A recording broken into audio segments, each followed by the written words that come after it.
In the fall of 1832, a young man called Shamil lay close to death, cut through the chest by a bayonet, his homeland conquered by Russia.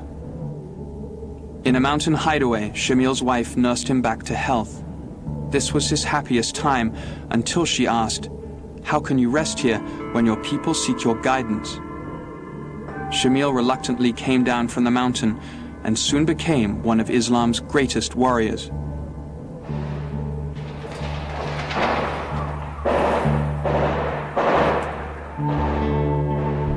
24 hours ago, a night of entertainment turned into terror.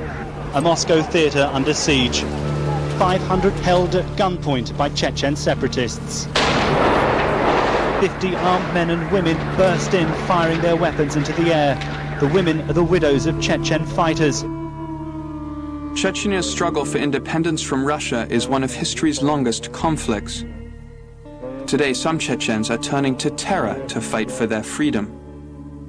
Many claim this is a new phenomenon and part of Osama bin Laden's war against the West. But the Chechen conflict against Russia has been going on for centuries. This film is about Imam Shamil, the warlord who first led the Chechens in a holy war against Russia 150 years ago. Shamil's struggle helps to show how history is repeating itself in one of the world's most deadly conflicts. I set out in the summer of 1999 to trace Shamil's life and legacy in his homeland, the mountainous region of the Caucasus. Shamil's story will show why the Chechens will continue to organize terrorist attacks against Russia in a war the Russians can never win. One of the Chechen women says, "The Russians have flooded our land with our children's blood. We have decided to die here in Moscow, and we will take with us the lives of hundreds of sinners."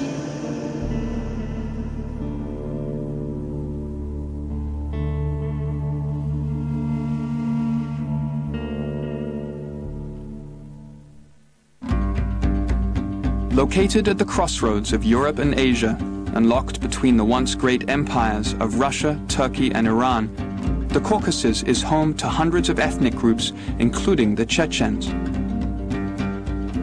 For centuries, many of these ethnicities sought refuge deep in the mountains of the Caucasus, where they built isolated and fortified villages. The Russians invaded the region to build an empire, and ever since Imam Shamil rose in rebellion, the Chechens have taken up arms against Russian rule no less than 12 times. The Russian army has seized control of much of central Grozny, but their prize is a wasteland of rubble. Despite having granted several other countries of the Caucasus their freedom, Russia has killed tens of thousands of Chechens as it fights to keep Chechnya part of the Russian Federation. Russia strives to maintain access to a large supply of oil and seeks to bring order to a region it has come to think of as its own.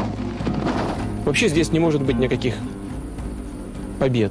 Здесь может быть только позитивный результат, который должен выразиться в конечном итоге в нормализации ситуации в целом, в регионе и в Чеченской Республике в частности.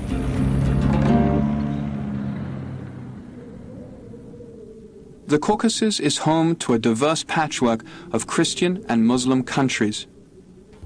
I begin my journey just south of the Russian Republic of Chechnya, in the newly independent country of Azerbaijan and its capital Baku, once the center of Islam in the region.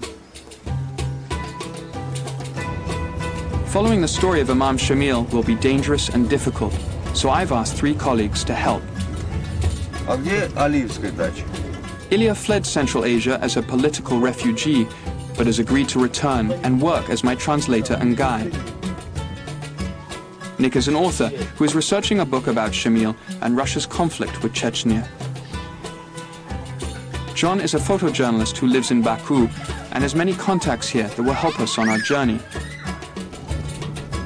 My name is Taran, and I've made several films in this region about its history. We set out to tell Shamil's story because we believe that it's only by going back in the past that we can understand the present.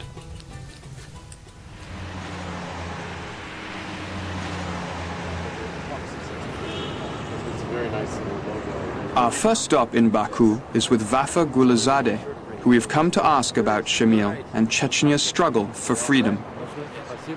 I want to say that we don't have our own history. We have distorted Soviet history. It's completely old. It's lies. To judge Chechnya and Chechens, you must know the history of Chechnya. Whole history of Chechnya, it is struggle for dignity, it is struggle for freedom and independence. Shamil is a hero of all Chechens, and all Caucasian people love Shamil because Shamil was fighting for freedom and for independence. Imam Shamil was born in Avar, which was one of the most fierce tribes of the Caucasus.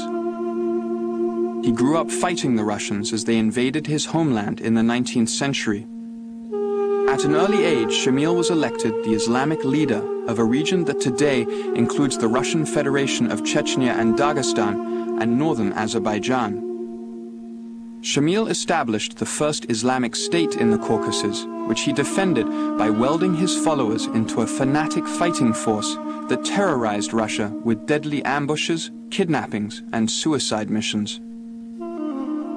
When Shamil finally surrendered in 1859, after 40 years of ceaseless struggle, the London Times called him the greatest chieftain of any age.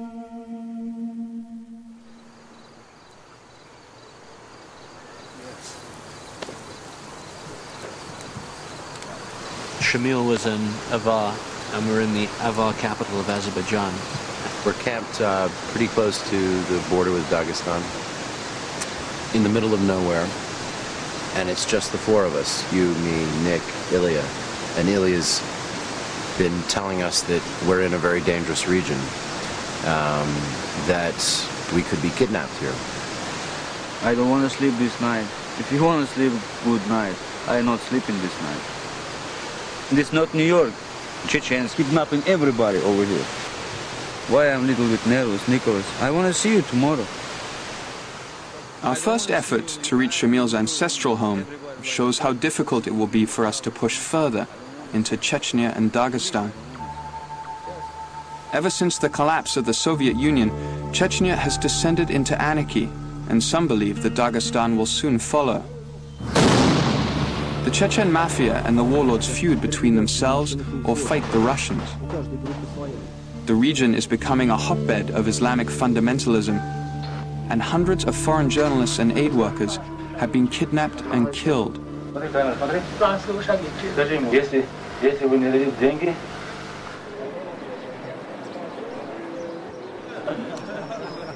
If there's a safe way into Chechnya, it's with the Chechen representative to Azerbaijan. Ali Asayev is one of only a handful of Chechen ambassadors. Действительно, нас не только у нас государство не имеет такая возможность. Не так нас и принимают в других государствах, потому что нас сегодня преподносят как террористов, как бандитов. Нас никто не преподносит сегодня как нормальных людей. We are very concerned about going to Chechnya and Dagestan, although we very much want to go. Is there a way that you can see for us to be able to go in which our safety can be guaranteed? Естественно, если они наши гости, мы даем все 100% гарантии. Хотя 100% гарантии дают только в морге. Но мы даем гарантии. We've spoken with the Chechen ambassador today, who basically said in no uncertain terms, there is no way you're going to go into Chechnya. It's very dangerous. He said even having 6 or 7 armed guards is ludicrous. He said you'd have to have at minimum 20 armed guards. He cannot guarantee anyone's security.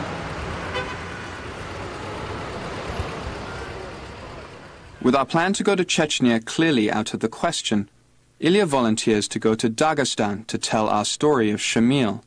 Of all of us, he is the most likely to get there and back safely. Easy for me because I have passport, Uzbekistan passport, and I know very well this language. You know that you don't have to do this. You know that, right? That's why we're here. We need this. Follow the story of Shamil. We need this, you know. This guy make book. This guy make picture, you make movie, and I want to do something, you know.